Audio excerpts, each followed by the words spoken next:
Dieu vous emmènera dans des territoires au-delà de votre vision actuelle. Même si vos yeux ne peuvent pas voir, Dieu vous dit de reposer votre cœur, car il contrôle la situation. Il vous a amené ici dans un but précis, pas par hasard ou par coïncidence. Je vous demande de vous abonner à la chaîne, de laisser votre like et de partager cette vidéo pour aider plus de personnes. Il est avec vous dans cet endroit. Vos pieds fouleront de nouveaux territoires et vos yeux verront de nouveaux horizons. C'est ce que Dieu veut vous dire, c'est ce qu'il veut dire à votre cœur. Maintenant, Dieu vous place dans un endroit qui élargira votre vision. Le croyez-vous? Déclarez, je crois en ce mot. Nous marchons par la foi et non par la vue. Par conséquent, déclarons notre foi et notre confiance en Dieu. Gloire à lui.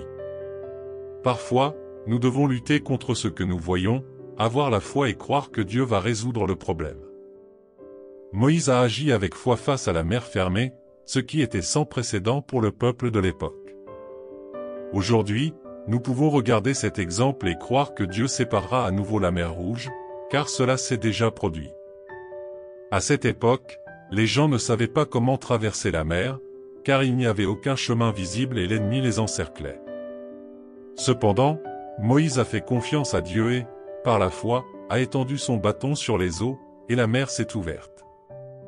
Ainsi, nous pouvons aussi faire face à des situations dans lesquelles nous ne voyons pas de solution claire, en faisant confiance à Dieu et en marchant par la foi. Même dans les vallées les plus profondes, lorsque notre vision est limitée, nous pouvons avoir confiance que le Seigneur est avec nous. Hébreux 11, 7 nous dit que par la foi, Noé, guidé par l'inspiration divine sur des événements qui ne pouvaient pas encore être vus et vénérant Dieu, a construit une arche pour sauver sa famille. Ainsi il jugea le monde et devint héritier de la justice qui vient de la foi. Dieu a demandé à Noé de construire une arche parce qu'il prévoyait d'envoyer un déluge. Même face au ridicule d'avoir construit une arche au milieu de nulle part, sans avoir la moindre idée de la manière dont Dieu agirait, Noé a suivi les ordres. Il a investi 120 ans dans la construction de l'arche. Un temps considérable pour attendre et faire confiance au Seigneur.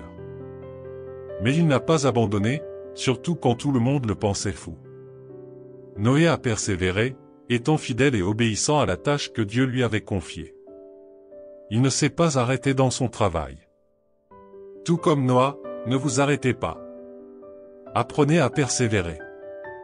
N'abandonnez pas d'obéir à Dieu et de faire ce qui est juste. Continue de prier. Continue d'aimer. Ne vous arrêtez pas. Paul nous enseigne dans Galates 6, 9.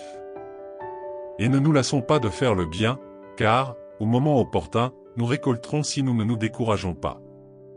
Y a-t-il quelque chose que vous envisagez d'abandonner? C'est peut-être votre mariage, votre fils ou votre fille, votre ministère, votre carrière ou toute autre chose. Ne vous arrêtez pas. Commencez à prier aujourd'hui, passez à l'étape suivante, recommencez. Ne laissez pas vos sentiments décider à votre place face à un défi. Ne vous arrêtez pas. N'abandonne pas. Persévérez. Devenez fidèle au Seigneur pour qu'il puisse faire ce qui semble impossible.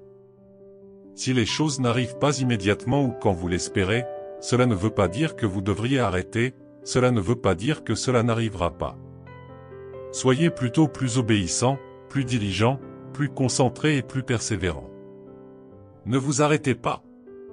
Chaque contenu que nous partageons a le pouvoir de toucher des vies, de renouveler la foi et d'éclairer les chemins. Maintenant, nous vous invitons à participer activement à cette mission. Votre don, aussi petit soit-il, fait une énorme différence.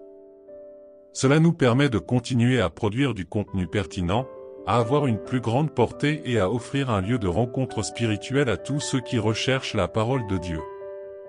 Cliquez sur le bouton merci sous la vidéo et soutenez cette cause qui transforme des vies et renforce notre foi.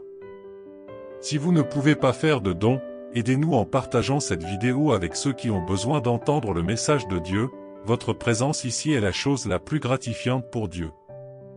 Merci beaucoup d'être arrivé jusqu'ici, que Dieu bénisse chacun d'entre vous et à bientôt dans la prochaine vidéo.